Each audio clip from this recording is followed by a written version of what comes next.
नमस्कार दोस्तों, स्वागत है आपका डॉक्टर संजय वेब के यूट्यूब चैनल में। दोस्तों, आज मैं doctor Sanjay Sinha, technical analyst working on new web since last 27 years. आज के वीडियो में हम एक exciting topic crypto currency investing पर डिटेल्स में डिस्कशन करेंगे, जिसके अंतर्गत बिटकॉइन को एनालाइज करेंगे। क्या इसमें न्यू एनालिसिस का उपयोग करके वेल्थ क्रिएट किया जा सकता है? हम न्यू एनालिसिस के कंसेप्ट्स को एक्सप्लोर करेंगे, जो एक यूनिक एनालिटिकल मेथड है जो एक लार्जर प्राइस ट्रेंड के भीतर करेक्टिव वेव्स की पहचान करने में मदद करता है। न्यू वेव के प्रिंसिपल को समझकर हम बिटकॉइन में अपने इन्वेस्टमेंट स्ट्रेटजी को इफेक्टिवली प्लान कर सकते हैं। जैसा कि हम जानते हैं कि बिटकॉइन में करेक्टिव राइज चल रही है, लेकिन यहाँ अभी भी गिरावट पर खरीदारी करने, स्ट्रिक्ट स्टॉप लॉस सेट करने और राइज पर प्रॉफिट बुक करने का अवसर है। अपने ट्रेडिंग और इन्वेस्टिंग को अगले लेवल पर ले जाने के लिए रेडी हो जाइए। हमारे साथ जुड़े और हम प्रॉफिटेबल ट्रेड या इन्वेस्टमेंट करने के लिए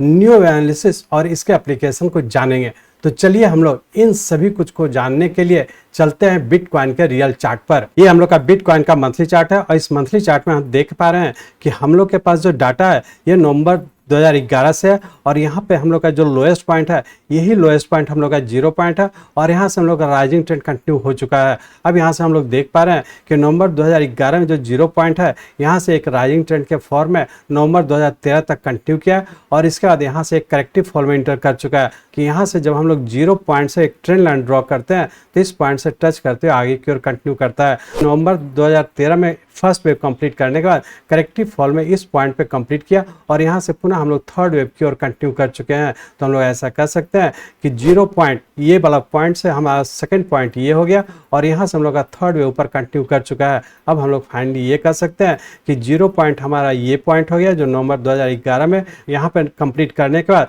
यहाँ से हम लोग एक राइजिंग ट्रेंड में कंटिन्यू किया जो नवंबर 13 में कंप्लीट किया। इस तरह से हम लोग नवंबर 11 से लेकर नवंबर 13 तक रफली 2 साल का राइजिंग ट्रेंड था और इसके बाद यहाँ से हम लोग करेक्टिव फॉल के तहत इस पॉइंट पे हम लोग का सेकंड वेव कंप्लीट किया। तो हम लोग ये कर सकते हैं कि नवंबर 2013 से लेकर के अगस्त 2016 तक रफली 3 साल का हम लोग का करेक्शन में रहा और यहाँ पे हम लोग का सेकंड वेव कंप्लीट करने के बाद यहाँ से हम लोग का थर्ड वेव कंटिन्यू हो चुका है। अगस्त 2016 पे हमारा सेकंड वेव कंप्लीट करने के बाद यहाँ से थर्ड वेव दिसंबर 2017 में कंप्लीट किया और उसका पुनः हम लोग करेक्टिव फॉल में इंटर कर चुके हैं। अगस्त 2016 से लेकर दिसंबर 2017 तक रफली 1 साल का हम लोग का राइजिंग ट्रेंड था जो कि थर्ड वेव के फॉर्म में था और दिसंबर 2017 के बाद फिर से हम लोग का करेक्टिव फॉल में इंटर कर चुका है, जिसके तहत हम लोग का ए, बी और सी जो कि मार्च 2020 में जो कोविड के टाइम में हम लोग का एक लो बना था ये हम लोग का फोर्थ वेव कंप्लीट किया और पुनः हम लोग यहाँ से फिफ्थ वेव में कंटिन्यू कर चुके हैं। तो हम लोग फाइनली ये कर सकते हैं कि नवंबर 2011 से लेकर के नवंबर 2013 तक फर्स्ट वेव जो 2 साल का राइजिंग ट्रेंड में था और नवंबर 2013 से लेकर के अगस्त 2016 तक रफली 3 साल का हम लोग का करेक्टिव फॉल था जो कि सेकंड वेव कंप्लीट किया और अगस्त 2016 से लेकर के दिसंबर 2017 तक रफली 1 साल का हम लोग का राइजिंग ट्रेंड था जो कि थर्ड वेव कंप्लीट किया और दिसंबर 2017 से लेकर के मार्च 2020 तक के जो कोविड के टाइम में हम लोग का लो बना ये हम लोग का रफली 2 साल का करेक्टिव फॉल था जो कि फोर्थ वेव कंप्लीट किया और मार्च 2020 से लेकर के नवंबर 2021 तक के फिफ्थ वेव का फॉर्मेशन हुआ। तो इस तरह से हम लोग कह सकते हैं कि पूरा एक इंपल्स वेव नवंबर 2011 से लेकर के नवंबर 2021 तक रफली 10 साल का हम लोग का एक राइजिंग ट्रेंड था और यहाँ पे कंप्लीट करके फिर से हम लोग का करेक्टिव फॉल में इंटर कर चुका है। अब हम लोग ये देखने की कोशिश करेंगे कि मार्च 2020 से लेकर के अभी तक के हम लोग का किस पैटर्न में है और यहाँ पर फिफ्थ वेव किस तरीके से कंप्लीट किया और यहाँ से करेक्टिव फॉल किस तरीके का है। तो अब हम लोग इसको एनालाइज करने के लिए इस मंथली चार्ट को कन्वर्ट करते हैं वीकली चार्ट में और ये देखने की कोशिश करें कि फोर्थ वेव से जो राइजिंग ट्रेंड कंटिन्यू किया इसका सबऑर्डिनेट वेव किस तरीके का है और फिफ्थ वेव कंप्लीट करने के बाद करेक्टिव फॉल में तो वो किस पैटर्न में है। तो अब इसको एनालाइज करने के लिए इस मंथली चार्ट को कन्वर्ट करते हैं वीकली चार्ट में। हम लोग वीकली चार्ट में आ चुके हैं। अब इस वीकली चार्ट में हम लोग देख रहे हैं कि मार्च 2020 में जो हम लोग का फोर्थ वेव कंप्लीट करने के बाद जो यहाँ से हम लोग का नवंबर 2021 तक के जो राइजिंग ट्रेंड में रहा है जिसका कि सबऑर्डिनेट वेव 5 वेव में कंप्लीट किया जिसके अंतर्गत 1, 2, 3, 4 और 5 इस तरह से हम लोग कह सकते हैं कि मार्च 2020 से लेकर नवंबर 2021 तक के रफली 20 महीने का राइजिंग ट्रेंड था और उसके बाद यहाँ से हम लोग का फिर से एक करेक्टिव फॉल में इंटर कर चुका। अब इस करेक्टिव फॉल के तहत हमारा यहाँ नवंबर 2021 के बाद जब करेक्शन में इंटर किया तो हम लोग ये कह सकते हैं कि नीचे का ए यहाँ से हम लोग 0 पॉइंट से 0 भी ट्रेंड लाइन ड्रॉ कर रहे हैं तो हमारा ये बी मतलब हम करेक्टिव फॉल के तहत नीचे ए बी और सी वेव में हम लोग का इस पॉइंट पे कंप्लीट किया। फाइनली ये कह सकते हैं कि नवंबर 2021 से लेकर के दिसंबर 2022 तक के रफली 14 महीने का हम लोग का करेक्टिव फॉल इस पॉइंट पे कंप्लीट किया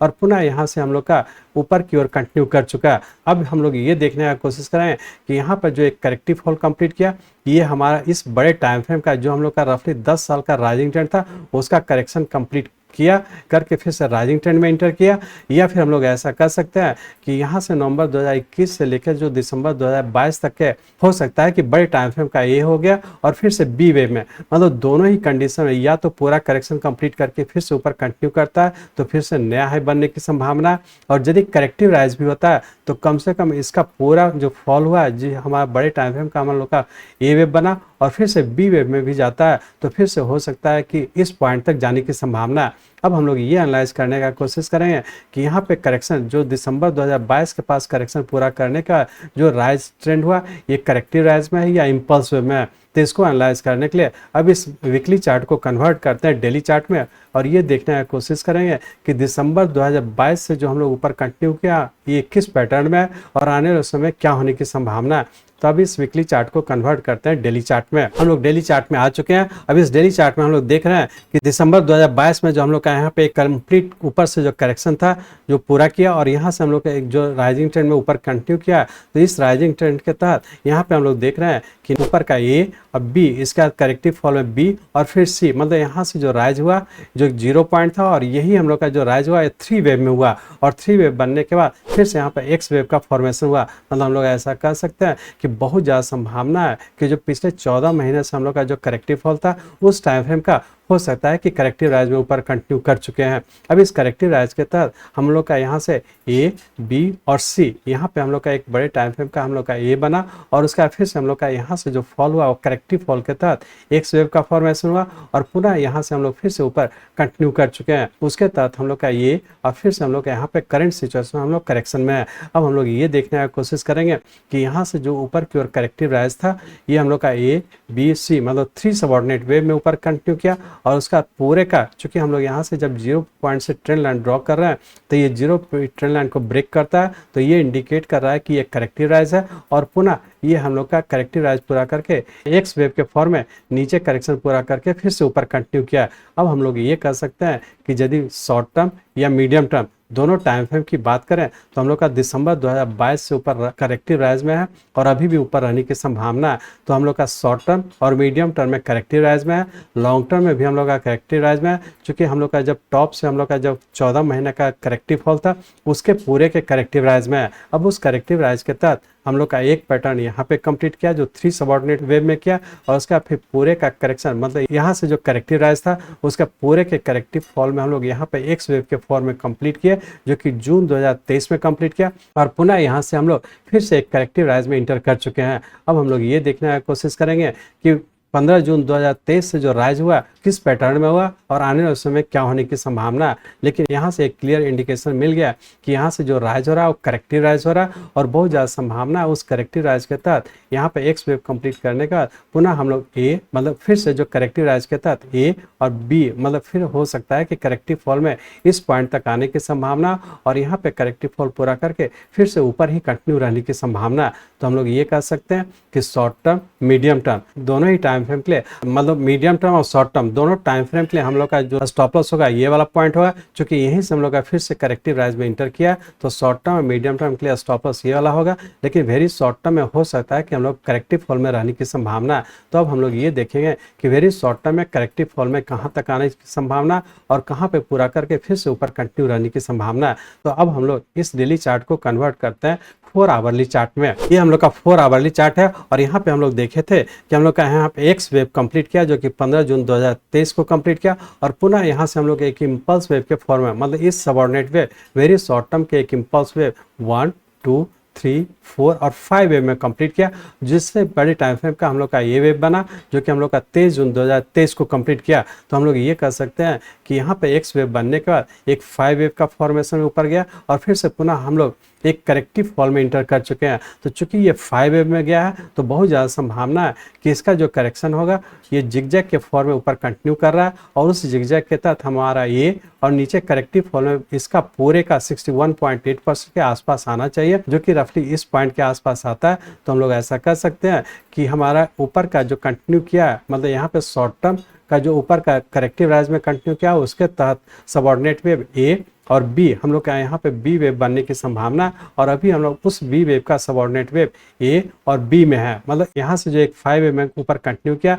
उसके करेक्टिव फॉल में हम लोग यहाँ तक आने की संभावना है और यहाँ पे कंप्लीट करने का, जो कि इस टाइम फ्रेम का मतलब वेरी शॉर्ट टर्म और शॉर्ट टर्म का हम लोग का करेक्टिव फॉल होगा। और यहाँ पे पूरा करके फिर से जब ऊपर पैटर्न कंफर्म का है तो पुनः हम लोग फिर से एक करेक्टिव राइज में ऊपर की ओर कंटिन्यू करें। उसका डायरेक्टली हम लोग थोड़ा सा फिर से हम लोग बैक चलेंगे, लेकिन पहले हम लोग इसको डिस्कस कर लेते हैं। तो हम लोग ये कर सकते हैं कि यहाँ पे हम लोग का ए वेव कंप्लीट करने का बी वेव के सबऑर्डिनेट वेव ए में हम लोग का यहाँ पे कंप्लीट किया और करंट सिचुएशन में हम लोग यहाँ से फिर से बी वेव के फॉर्म में इस हाई पॉइंट के आसपास कहीं ना कहीं जाने की संभावना और यहाँ पे कंप्लीट करने का, जो कि 31,500 या 600 के पास पूरा करके फिर से नीचे करेक्शन में रहने की संभावना है। तो वेरी शॉर्ट टर्म की बात करें तो हम लोग का 23 जून से हम लोग का वेरी शॉर्ट टर्म के करेक्टिव फॉल में है और करेक्टिव फॉल में हो सकता है कि 28,300 के पास कहीं ना कहीं पूरा होना चाहिए और पुनः यहाँ पे कंप्लीट करके फिर से ऊपर कंटिन्यू हो जाने की संभावना है। अब हम लोग इस 4 आवरली चार्ट को हम लोग कन्वर्ट करते हैं आवरली चार्ट में और ये देखने की कोशिश करें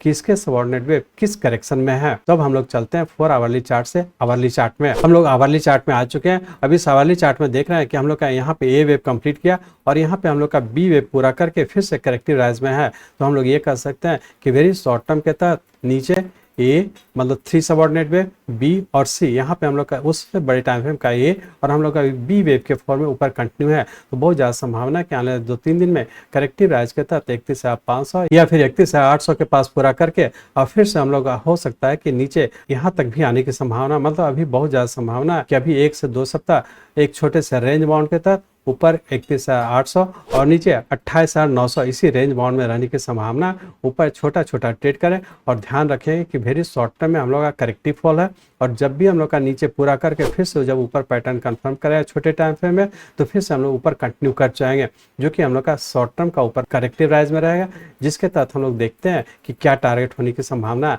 तो अब हम लोग शॉर्ट टर्म और मीडियम टर्म के ऊपर के लिए टारगेट की बात करें तो उसके लिए अब हम लोग इस आवरली चार्ट को पुनः कन्वर्ट करते हैं डेली चार्ट में। हम लोग डेली चार्ट में आ चुके हैं। अब इस डेली चार्ट में हम लोग देख रहे हैं कि हम लोग का करेक्टिव फॉल के तहत इस पॉइंट तक आने की संभावना और करेक्टिव फॉल के बाद फिर से हम लोग ऊपर कंटिन्यू हो जाने की संभावना। लेकिन अब इसको हम लोग मीडियम टर्म की बात करें तो मीडियम टर्म के लिए हम लोग पुनः इस डेली चार्ट को कन्वर्ट करते हैं वीकली चार्ट में और देखेंगे कि मीडियम टर्म में क्या होने की संभावना है। तो हम लोग चलते हैं वीकली चार्ट में। हम लोग वीकली चार्ट में आ चुके हैं और वीकली चार्ट में जैसा देख रहे थे आप लोग से अभी डिस्कस किए कि हम लोग के यहाँ से ऊपर ए बी और सी के फॉर्म में उससे बड़े टाइम फ्रेम का हम लोग का ए और बी और उसका फिर से सी वेव के फॉर्म में बहुत ज्यादा संभावना है कि यदि इस पूरा जो करेक्टिव फॉल हुआ उसके करेक्टिव राइज में इंटर करता है उसके करेक्टिव राइज के तहत हो सकता है कि ऊपर 37 है या फिर ये जो बी का जो हाईएस्ट लेवल है जो रफली हम लोग का 47,000 है तो हो सकता है कि यहाँ तक भी जाने की संभावना है। तो हम लोग ऐसा कर सकते हैं कि दिसंबर 2022 से जो ऊपर कंटिन्यू किया है इसका पूरे का करेक्टिव फॉल का फिर से करेक्टिव राइज के तहत यहाँ तक भी जाने की संभावना है। तो बेहतर है कि अभी हम लोग वेरी शॉर्ट टर्म का जो स्टॉप लॉस है जो कि ये वाला पॉइंट है इस स्टॉप लॉस को ध्यान में रख करके हम लोग शॉर्ट टर्म के लिए लॉन्ग पोजीशन बनाए, लेकिन वेरी शॉर्ट टर्म में करेक्टिव फॉल कहता है जो अभी हम लोग डिस्कस किए उसको ध्यान में रख करके करेक्टिव फॉल में नीचे आता है हम लोग वहाँ पे बाई करें और नीचे का स्टॉप लॉस ये वाला पॉइंट रखेंगे। इस स्टॉप लॉस को ध्यान में रख करके यदि शॉर्ट टर्म और मीडियम टर्म के टारगेट की बात करें तो बहुत ज़्यादा संभावना है कि 37,000 या फिर 47,000 भी जाने की संभावना है। मतलब आने वाले 3 से 6 महीना में यहाँ तक भी ऊपर जाने की संभावना है, लेकिन उसका स्टॉप लॉस ये वाला पॉइंट होगा। तो इस स्टॉप लॉस को ध्यान में रख करके हम लोग प्लस पोजीशन बनाए रखेंगे और स्टॉप लॉस को फॉलो करते हुए ट्रेड करने का कोशिश करेंगे। एक चीज और ध्यान रखेंगे कि जब भी ट्रेड करें तो वेव को फॉलो करेंगे और स्टॉप लॉस को ध्यान में रख करके ट्रेड करेंगे। मतलब उसको ध्यान में रखने का मतलब है कि आप रिस्क रिवार्ड रेशियो को ध्यान में रख करके ट्रेड करने का कोशिश करेंगे। फाइनली मैं समझता हूं कि आप लोग करंट सिचुएशन में बिटकॉइन में बड़े डिग्री वेव, लॉन्ग टर्म से छोटे degree wave, very short term को घटते कम में देखते हुए करंट सिचुएशन में किस प्लेस पर हैं उसे रियल टाइम चार्ट पर देखकर समझ चुके हैं। कांग्रेचुलेशंस, आपने बिटकॉइन में सक्सेसफुली इन्वेस्टिंग के लिए हमारे कंप्लीट वीडियो को पूरा किए हैं। अब आप फंडामेंटल्स की समझ managing risk and implementing suitable investment strategy अपनाकर आप बिटकॉइन की दुनिया में ट्रेडिंग या इन्वेस्टमेंट करने के लिए तैयार हैं। उम्मीद करते हैं कि आपके क्रिप्टो करेंसी इन्वेस्टमेंट सफल हो। मैं चाहता हूं, मेरे जीवन का लक्ष्य है इस मार्केट में कोई भी लूजर ना हो। इसको आप सीखें, लोगों को सिखाएं, लोगों को मदद करिए। हमारे साथ जुड़े रहने के लिए, आज के वीडियो को ध्यानपूर्वक अटेंड करने के लिए, इसे दूसरों तक पहुंचाने के लिए आप सबका हृदय से बहुत बहुत धन्यवाद। जय हिंद।